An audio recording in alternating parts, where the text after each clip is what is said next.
Alien hand syndrome. Picture this.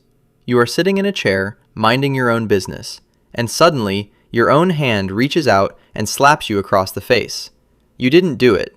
You didn't want it to happen. But your hand, your own hand, just attacked you.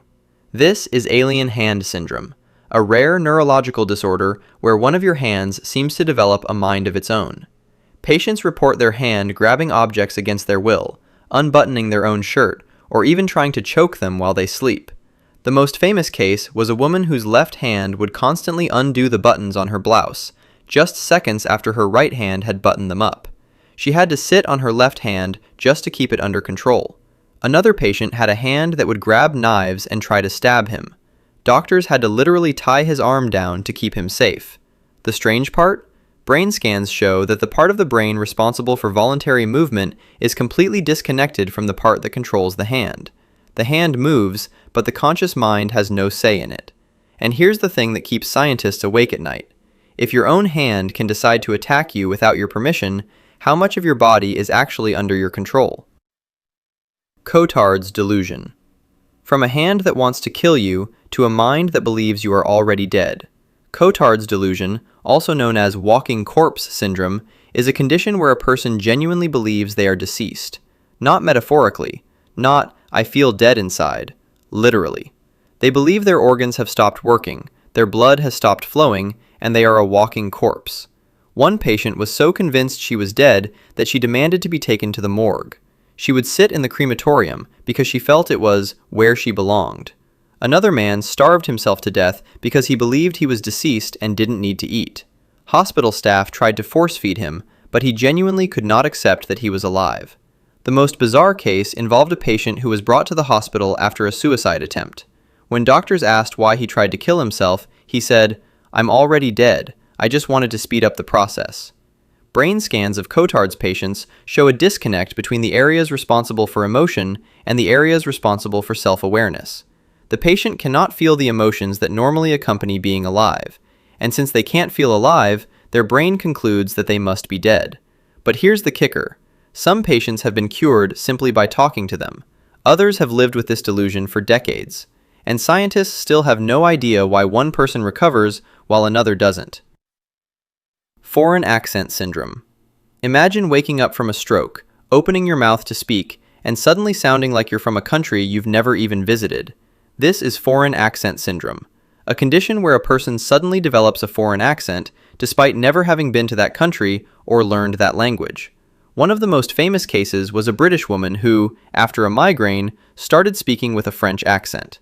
She had never been to France. She didn't speak French, but suddenly she sounded like she was born in Paris. Another patient, an American from Texas, woke up after a stroke speaking with a British accent. His family thought he was joking. He wasn't. He spent the rest of his life sounding like he grew up in London. The science behind this is genuinely unsettling. The part of the brain that controls speech patterns, the rhythm, the intonation, the way your tongue moves, can be damaged in a way that forces your brain to find a new way to speak. And that new way just happens to sound like a specific accent. But here's the mystery. Why does the brain choose a French accent over, say, a German one? Why does it mimic a specific, recognizable accent instead of just sounding strange? Nobody knows. The brain rewires itself, and it seems to pick a real accent at random. There are only about 100 documented cases in history, but doctors suspect there are many more cases that go unreported because people assume they're just faking it. Capgras Delusion. Now let's talk about a condition that destroys relationships, families, and lives. Capgras Delusion. The belief that the people closest to you have been replaced by identical imposters. Imagine looking at your own mother. She looks exactly like your mother. She sounds exactly like your mother. She has the same memories, the same laugh, the same face. But you absolutely know that she is not your mother. She is an imposter, a clone, a robot, an actor. Patients with Capgras delusion have attacked their own family members, convinced they were fighting an intruder. One man called the police to report that his wife had been kidnapped and replaced by a look-alike. The police arrived, checked the house, and found no intruder. But the man refused to sleep in the same bed as his wife for 3 years. The most heartbreaking case is a woman who accused her own children of being imposters. She would cook for them, care for them, but she refused to call them by their names. She called them the ones who look like my children. Scientists believe Capgras happens when the part of the brain that recognizes faces works fine, but the part that attaches emotional familiarity to those faces is broken. You see mom, but you don't feel mom. And because you don't feel that familiar warmth, your brain decides she must be a fake. But here's the question that still has no answer. If this can happen to someone's mother, could it happen to everyone? Could you wake up tomorrow and suddenly feel like your entire family are strangers? Alice in Wonderland syndrome. You've heard of Alice in Wonderland, but what if the story wasn't just a fairy tale? What if it was a medical description? Alice in Wonderland syndrome is a condition where a person's perception of size and space becomes completely distorted. Objects can suddenly appear tiny, as if viewed from the wrong end of a telescope, or they can appear enormous, looming over you like a giant. One patient described watching her own hand grow to the size of a car. She knew it was still normal-sized, but her brain was telling her it was gigantic. She couldn't use her hand because she was afraid she would crush everything she touched. Another patient reported that his bedroom walls started expanding and contracting, like the room was breathing. He was lying in a normal bed, in a normal room, but his brain was telling him he was trapped in a shrinking box. The most common trigger is migraines, but some people experience it during fever, after taking certain medications, or completely randomly. And it can last for minutes, hours, or even days. The terrifying part? It mostly affects children. Imagine being 7 years old, looking at your parents, and seeing them as towering giants whose faces are miles away. And then, just as suddenly, the world returns to normal. Scientists have linked it to abnormal blood flow in the parts of the brain that process visual and spatial information. But why it happens, why it goes away, and why it primarily affects children remains a complete mystery. Clinical lycanthropy. Now, let's get truly strange. Clinical lycanthropy, a condition where a person genuinely believes they are turning into an animal. Not a metaphor, not role play. They believe their body is physically transforming. Patients have reported growing fur, feeling their teeth sharpen, and hearing their voice turn into a growl. Some have actually started howling at the moon. Others have insisted on eating raw meat and crawling on all fours. One documented case from Germany involved a man who believed he was a wolf. He would only eat raw meat, refused to sleep in a bed, and attacked a nurse because he thought she was prey. He was completely convinced that his transformation was real. But here's the strangest part. In some cases, patients have shown actual physical changes. Their body temperature drops. Their sleep cycle changes. Their pupils dilate at night, like a nocturnal animal. These are not hallucinations. These are measurable biological changes happening in a person who believes they are becoming an animal. And scientists have no idea how a belief can trigger real physical changes in the body. Is it the mind creating the physical symptoms? Or is the body changing first and the mind is just trying to make sense of it? The answer could change everything we know about the relationship between the brain and the body. Exploding syndrome. Despite the terrifying name, no, your head does not actually explode. Exploding head syndrome is a condition where a person hears incredibly loud, explosive sounds in their head as they are falling asleep or waking up. We're talking gunshots, bombs, screaming, or massive crashes. Sounds so loud that the person jumps out of bed, convinced something has exploded. But when they open their eyes, everything is silent. The room is still. The neighbors are asleep. There was no sound. One patient described it as, "Someone fired a shotgun right next to my ear, but nobody else heard it." Another woman said she heard a woman screaming in her bedroom every single night for 3 years. The condition is surprisingly common. Studies suggest that up to 10% of people experience it at least once in their lives. But for some, it happens every single night. Scientists think it's caused by a delay in the brain shutting down the auditory processing centers when you fall asleep. Your ears are silent, but your brain is still waiting for sound. And when it doesn't get any, it creates its own, loudly. But that's just a theory.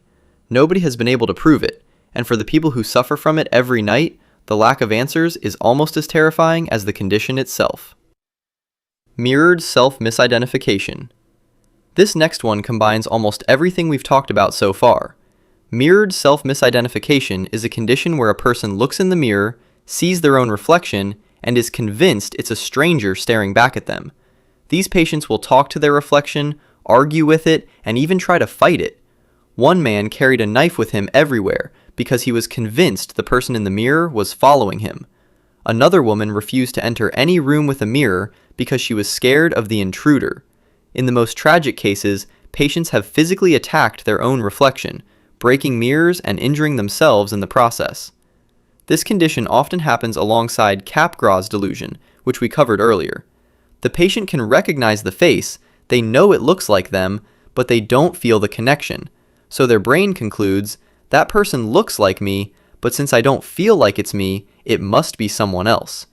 The mirror is supposed to be a window to yourself, but for these patients, it's a window to a stranger, and that stranger is always watching.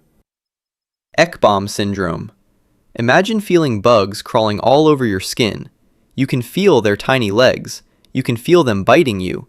You can feel them burrowing under your skin. But when you look, there's nothing there.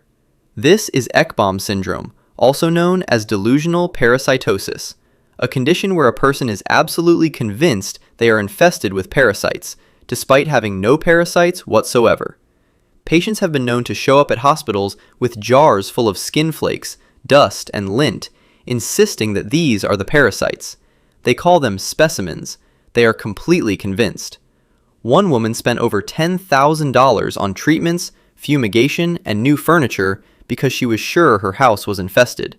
She had moved 3 times, changed her name, and isolated herself from everyone she knew, all because of bugs that did not exist. The condition is fascinating because the sensation is real. The patient genuinely feels the crawling. The itching is real. The pain is real. But the cause is entirely in their brain.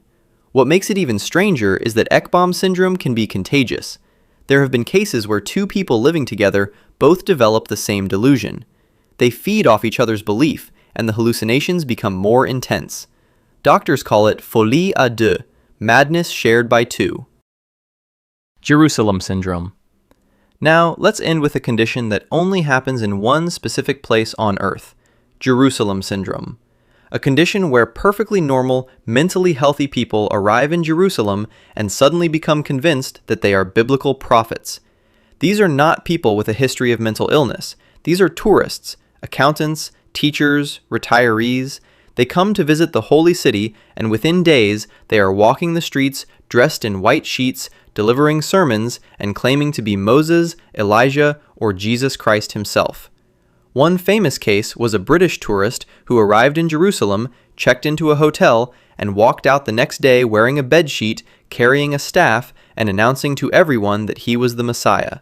He was found preaching to pigeons in the old city. Another case involved a Swedish woman who believed she was the Virgin Mary. She stood in the same spot for 3 days, waiting for an angel to visit her. The most bizarre part? The syndrome disappears almost as quickly as it appears. Once the person leaves Jerusalem, the delusions vanish. They return to their normal lives, completely confused about what happened. Scientists have studied this for decades. Some say it's the intense religious atmosphere. Others say it's the stress of travel combined with the emotional weight of the location.